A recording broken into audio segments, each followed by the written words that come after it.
வெள்ளிக்கிழமை என்பது அழகும் செல்வமும் மங்களமும் நிறைந்த நாள். இந்த நாளின் அதிபதி சுக்கிர பகவான். இவர் நவ கிரகங்களில் ஒளிரும் மாணிக்கம்.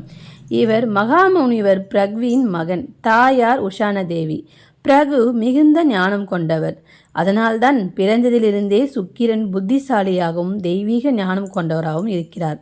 அசுரர்கள் எப்பொழுதும் தேவர்களால் அழிக்கப்படுவது கண்டு வருந்தி அவர்களுக்கு அறிவும் சக்தியும் தர வேண்டும் என சிவபெருமானிடம் கடுமையாக தவம் புரிந்தார். 1000 வருட தவ பலனால் சிவபெருமான் மகிழ்ந்து அவருக்கு மிருத சஞ்சீவனி மந்திரம் என்ற அதிசய மந்திரத்தை அளித்தார்.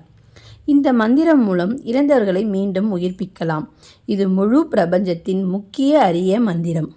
இந்த மந்திர சக்தியால் சுக்கிரவன் இறந்த அசுரர்களை காப்பாற்றினார். அதனால் அவர்கள் அசுரர்களின் குரு அசுராச்சாரியா என அழைக்கப்பட்டார்.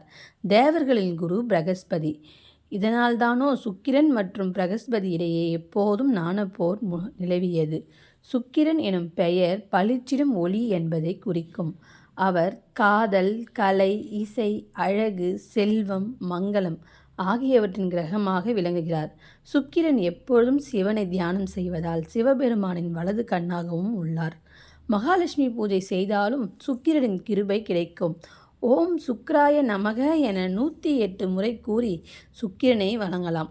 பால், வெள்ளைப்பூ, வெள்ளை ஆடை, வெள்ளை சர்க்கரை இவையெல்லாம் சுக்கிரனுக்கு பிரியமானவை. சுக்கிர பகவானை வழிபடும் நம்பிக்கை உள்ளவருக்கு வாழ்க்கையில் செல்வம், அழகு, தம்பதி நலம், கலைத்திறன், மகிழ்ச்சி, சமநிலை அனைத்தும் கிடைக்கும். அமைதி, குழந்தை பாக்கியம் போன்றவையும் கிடைக்கும். அதனால்தான் வெள்ளிக்கிழமை மகாலட்சுமி பூஜைக்கும் சுக வாழ்விற்கும் மங்களகரமான நாள் என கருதப்படுகிறது. சிவனின் அருளால் ஒளிர்ந்த சுக்கிர பகவான் அவன் ஒளி நம் இதயத்திலும் ஒரு நம்பிக்கையின் தீபம் ஏற்றட்டும். வாழ்க்கையில் செல்வமும் சுகமும் மங்களமும் நிரம்பட்டும். நன்றி. உங்கள் குடும்பமும் அமைதியாகவும் சந்தோஷமாகவும் இருக்கட்டும். ஓம் சுக்ராய நமக. மகாலட்சுமி தாயே போற்றி.